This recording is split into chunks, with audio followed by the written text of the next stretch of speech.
가난했던 그는 네 가지를 실천한 후 인생이 바뀌었습니다.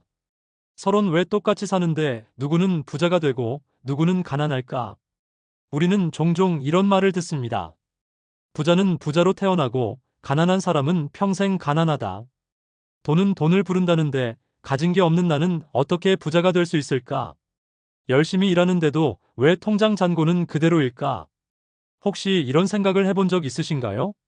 실제로 세상에는 똑같이 평범한 출발선에서 시작했지만 몇 년 만에 완전히 다른 인생을 살게 된 사람들이 있습니다. 어떤 사람은 계속해서 가난에서 벗어나지 못하고 어떤 사람은 경제적 자유를 얻고 부자가 됩니다. 이 차이는 운 때문일까요? 아니면 노력 때문일까요? 오늘 이야기할 주인공도 처음엔 우리와 다를 바 없었습니다. 늘 돈 걱정을 했고 월급이 통장을 스쳐 지나가는 삶을 살았고 미래가 불안했습니다. 하지만 그는 단 네 가지 원칙을 실천한 후 완전히 다른 인생을 살게 되었습니다. 그가 한 이 네 가지 선택이 무엇인지, 그리고 이 원칙이 어떻게 그의 삶을 바꿨는지 이야기해 보겠습니다. 이 글을 다 읽고 나면 여러분도 스스로에게 물어보게 될 겁니다. 나는 지금 어떤 선택을 하고 있는가? 나는 이 네 가지를 실천할 수 있을까? 사례 1돈을 모으기 전에 먼저 돈의 흐름을 알게 되다.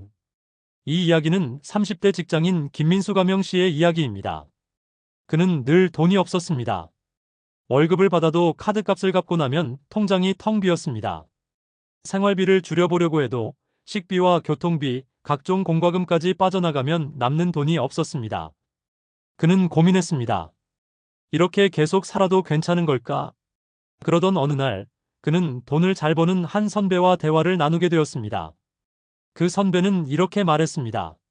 민수야, 돈이 없는 이유는 내가 돈을 모으지 못해서가 아니야.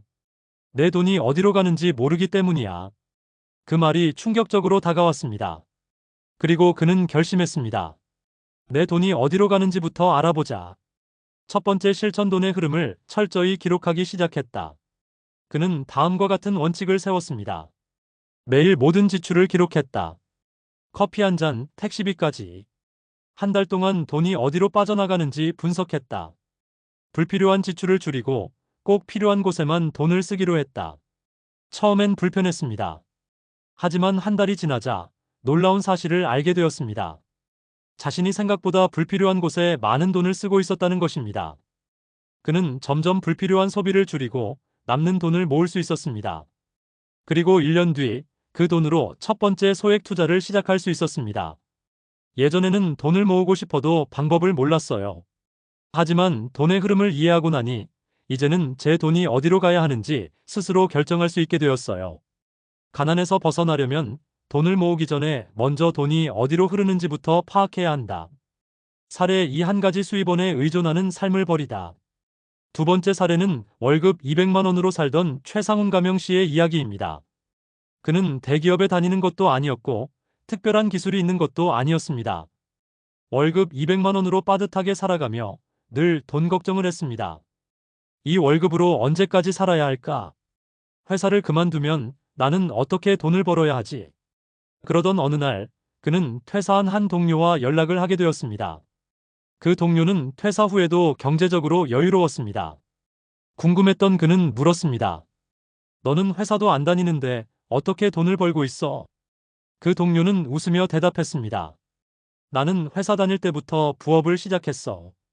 월급이 아니라 내가 직접 돈을 벌 방법을 찾았지. 그 말을 듣고 그는 결심했습니다. 나도 월급에만 의존하지 않고 새로운 수입원을 만들어야겠다. 두 번째 실천 월급 외 수입원을 만들기 시작했다. 그는 다음과 같은 방식으로 수입을 늘려나갔습니다. 퇴근 후 23시간씩 시간을 내어 스마트 스토어를 운영했다. 자신이 관심 있는 주제로 유튜브 채널을 개설했다. 온라인 강의를 만들어 지식을 공유하며 수익을 창출했다. 처음에는 하루 12시간씩 투자하는 것이 힘들었지만 점점 수입이 늘어나면서 그 노력의 가치를 깨닫게 되었습니다. 그리고 2년 후 그는 월급보다 더 많은 돈을 부업으로 벌게 되었습니다. 월급만으로는 평생 가난하게 살 수밖에 없어요. 부자가 되려면 반드시 여러 개의 수입원을 만들어야 합니다. 가난에서 벗어나려면 한 가지 수입원에 의존하는 삶을 버려야 한다. 사례 3돈을 버는 사람들과 어울리다. 마지막 사례는 가난한 환경에서 자란 박재훈 가명 씨의 이야기입니다. 그는 어릴 때부터 돈이 없었습니다. 부모님도 가난했고 주변 사람들도 다 비슷한 형편이었습니다. 그래서 그는 가난이 당연하다고 생각했습니다. 내가 부자가 될 수 있을까? 부자는 원래부터 부자라서 가능한 거 아니야? 그러던 어느 날 그는 우연히 성공한 사업가를 만났습니다. 그 사업가는 이렇게 말했습니다. 재훈 씨, 돈을 벌고 싶다면 먼저 돈을 버는 사람들과 어울려야 해요. 그 말을 듣고 그는 결심했습니다. 내가 만나는 사람을 바꿔야겠다. 세 번째 실천 돈을 버는 사람들과 네트워크를 만들었다. 그는 다음과 같은 방식으로 네트워크를 확장해 나갔습니다. 성공한 사람들을 직접 찾아가 조언을 구했다. 부자들이 모이는 세미나와 강연에 참석했다. 돈을 벌고 싶은 사람들과 함께 성장하는 모임을 만들었다. 그리고 3년 후 그는 완전히 다른 사람이 되어 있었습니다. 예전에는 가난이 내 운명인 줄 알았어요. 하지만 돈을 버는 사람들과 어울리니 나도 돈을 벌 수 있는 방법을 배우게 됐어요. 가난에서 벗어나려면 돈을 버는 사람들과 어울려야 한다. 결론, 당신은 지금 어떤 선택을 하고 있나요? 이 남자는 단 4가지만 실천했을 뿐이었습니다. 그 결과 그의 인생은 완전히 바뀌었습니다. 1. 돈이 어디로 흐르는지 철저히 분석했다. 2. 월급에 의존하지 않고 새로운 수입원을 만들었다. 3. 돈을 버는 사람들과 어울렸다. 4. 스스로 돈을 다룰 줄 아는 사람이 되었다. 여러분은 지금 어떤 선택을 하고 계신가요? 나는 이 4가지를 실천할 수 있을까? 결정은 여러분의 몫입니다. 부자가 되고 싶다면 오늘부터라도 하나씩 실천해 보세요. 그 작은 변화가 여러분의 인생을 바꿀 수도 있으니까요.